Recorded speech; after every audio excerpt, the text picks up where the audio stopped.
So we got through the whole section of stuff that people think they shouldn't be caring about anymore. Stuff like on-page factors, stuff like keywords, stuff that most people tend to skip over right now. And I hope you understand now why we spend a little bit of time on it and why we talk about keywords and how important they are to a customer's perception of what we're putting out there and to the buy cycle, and understanding how a customer is thinking when we're trying to go to market with them, when you're trying to sell them something, when you're trying to convince them of some affiliate product is the right thing for them at that time. And having a good understanding of those keywords is fundamental to really succeeding through the rest of this course.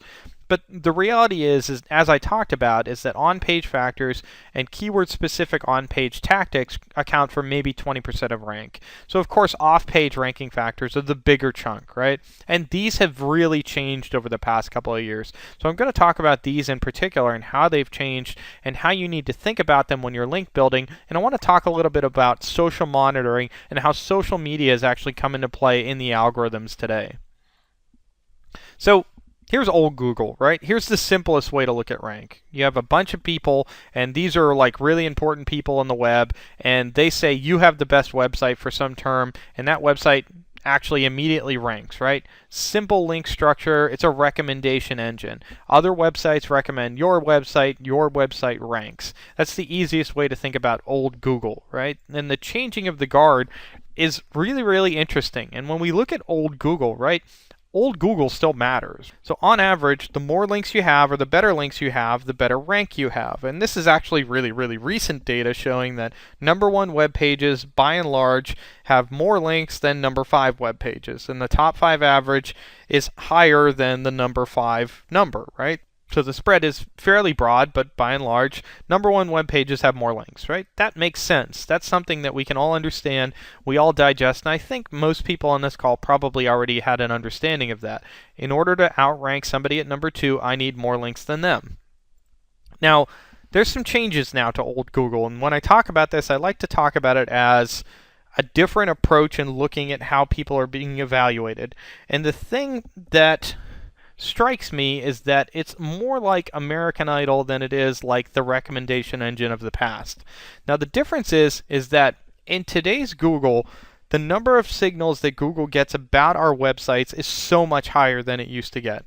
So search has opened up the landscape to social media. And what social media does is that at any one point in time, there's thousands and millions of conversations happening, and those thousands of millions of conversations are bringing up articles that people post, or bringing up infographics that people post, or great images that people post, or great content that people find in other places.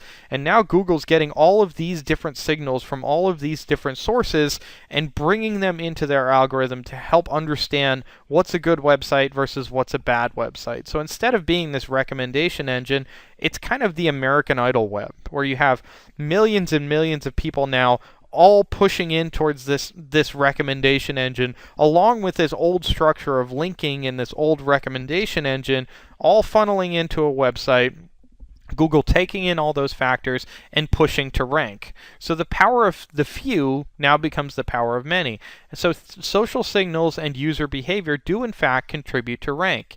And for those of you who think that I'm actually just making this stuff up, the same exact study that looked at the positioning of actual websites and how that correlates to the number of links also looked at how that correlates to the number of social signals. So if you're looking at Facebook shares, at Facebook likes, and at tweets, there is a positive correlation between more shares in Facebook, more likes in Facebook, and more tweets in Twitter with rank. So social is a contributing factor to the rank.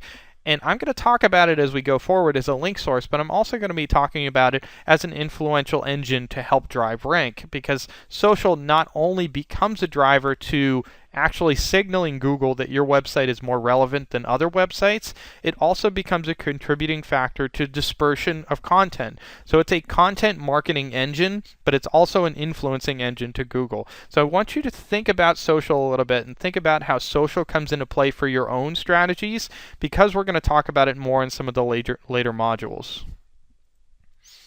Now the other thing is tied to social, and that's personalization.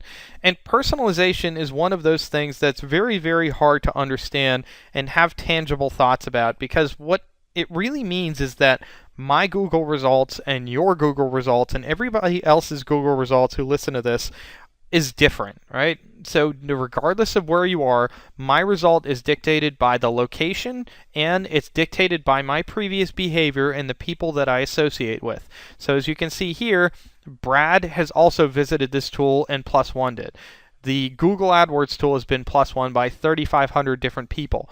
You can see that people within my circles talk about things that I'm searching for. So interaction in Google+, interaction in Facebook, interaction in other social engines, sharing content on sites like Google+, establish authorship, which brings things into Rank that didn't previously show before, and they influence Rank. So the takeaway for personalization in particular is that in the coming years, what will happen is that content will dictate Rank more so than links to a point, right? Links will always come into play. Signals will always come into play. So I'm not going to say that links will outweigh content, but what I am going to say is that as social signals and positive associations with content keep coming into play to establish more and more personalization, as content becomes personalized, that data gets filtered back into Google, and what it does for you is that it helps trigger whether or not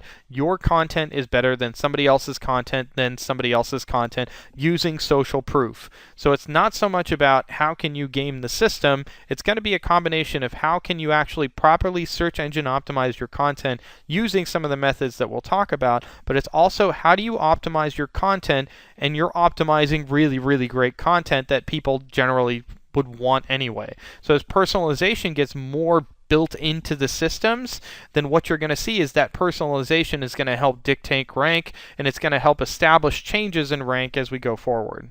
Now here's the piece that everybody wants to see, right? Here's the piece where we show that this is stuff that we do on a regular basis. These are things that we're really, really good at, and I want to show specifically sites that I have worked on that have gone through this process and seen really, really positive results. Now here's a client, and all of these are going to be from the same client, but different sections of their website. Really, really big website, $6 billion company, right? We keyword optimized the content, we built natural link profiles, we built good content, and we increased traffic through massive algorithm changes. Now, I pointed out specifically big update to Panda, huge update to Penguin. We actually saw massive increases in traffic. You can see we more than doubled traffic in less than a year's time. So our year-over-year numbers for this particular section of the website are ridiculous. We're looking at 100% increases in overall traffic. And this is through some of the most aggressive updates that we've seen to search in years. This is the model that I'm talking about up to this point. This is looking at my keywords, looking at my link profile, seeing how natural it is, getting links back to my website, using those keywords and focusing on diversifying my anchor text portfolio and just building great content. So this is possible, right? This is possible in today's Google, and it's something that actually legitimately wasn't that hard for us to do. It was focusing on the basics and actually executing on them. Now, I want to stress, though, that this isn't necessarily the model that happened everywhere. Now, where we didn't do this work, where we didn't optimize, where we didn't go after new links, where we didn't update our content, nothing happened, right? If anything, we dropped in overall traffic or we stayed flat. We got no benefits from Google. So we're in every single channel known to man, but the reality is that search did nothing for us through Penguin and Panda. It didn't hurt us, but it also didn't help us.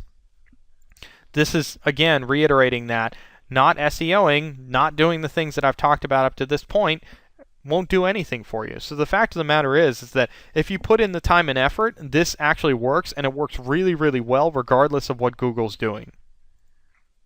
So how do we do it? This is probably what everybody wants to know. Natural linking is a priority. Appearing to have natural linking is a bigger priority, and doing so to your main website is actually the key, right? Making sure that you're building out those links, how you're pointing them in and where you're pointing them is really the crux of what's working, and it's the crux of what's worked for years. Don't SEO your website. Don't do it like you did 5 years ago. Grow it into prominence and do so in a natural fashion.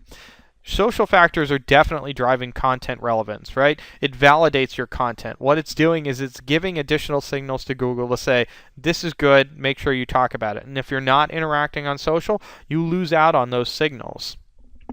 and good solid content, right? Making sure that you've built something with a certain degree of credibility is what's really going to establish your relevance as time goes on, because you can build links to crap content. If you do that, that's great. It may rank for a short period of time, but those signals come back to Google to help determine, is this content relevant going forward? Is it fresh? Is it something that people actually care about? It does look at time on page. It does look at bounce rate. It does look at additional clicks.